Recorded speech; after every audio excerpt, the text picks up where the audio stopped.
یہ لا الہ الا اللہ کے کیا مزے ہیں یہ تو کرنے سے پتہ چل جائے نا.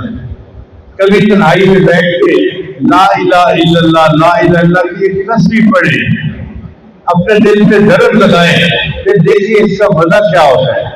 یہ لا الہ الا اللہ اتنا اہم ذکر ہے کہ امام ربانی مجدد ثانی رحمۃ اللہ اپنے مکتوبات میں لکھتی ہے کہ اللہ تعالیٰ اس کلمے کو ایک مرتبہ پڑھنے پر اگر ساری مخلوق کے گناہوں کو بھی معاف کر دے تو اس کی بھی گنجائش موجود ہے. ایک دفعہ کلمہ پڑھنے پر اللہ ساری مخلوق کے گناہوں کو معاف کر دے تو اس کی بھی گنجائش موجود ہے. اب بتائیے اللہ کے یہاں کتنی اہمیت ہے اس کی لا الہ الا اللہ کے ذکر کی, اور ہم کر سکتے ہیں.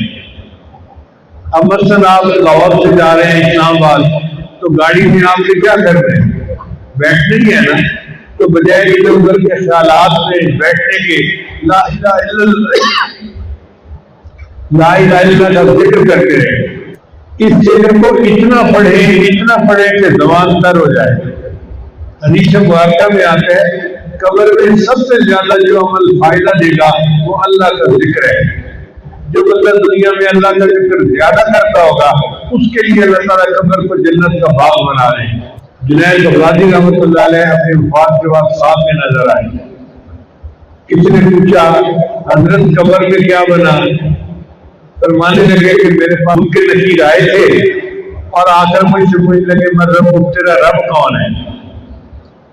تو آپ نے کیا جواب دیا؟ مان لگے میں نے ان کو جواب یہ دیا کہ میں نے زمین کے اوپر پوری زندگی اپنے رب کو یاد کیا ہے, اب قبر میں آ کے میں اللہ کو کیسے بھول سکتا ہوں.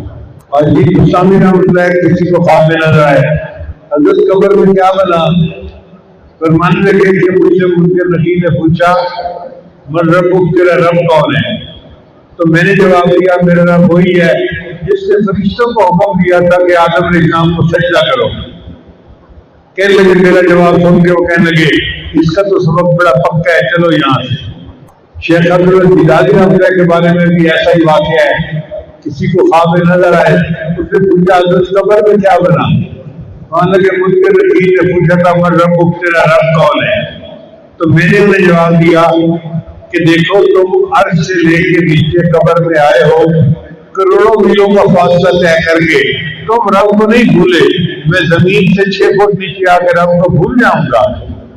کسی نے رابعہ بصریہ کو دیکھا, پوچھا آپ بتائیں قبر میں کیا بنا, فرمان لگے کچھ نکیر آئے تھے پوچھنے لگے تیرا رب کون ہے, تو میں نے کہا کہ اللہ کو جا کے کہو اللہ تیری اربوں خربوں مخلوق اور اس اربوں خربوں مخلوق میں تو ایک مجبوریہ کو نہیں بھولا, میرا تو تیرے سوا کوئی ہے ہی نہیں, میں تجھے کیسے بھول سکتی. تو جب یہ کیفیت دل میں آ جائے نا کہ اللہ تیرے سوا تو میرا کوئی ہے ہی نہیں, تو پھر بندے کا اللہ سے تعلق نہیں بنتا ہے.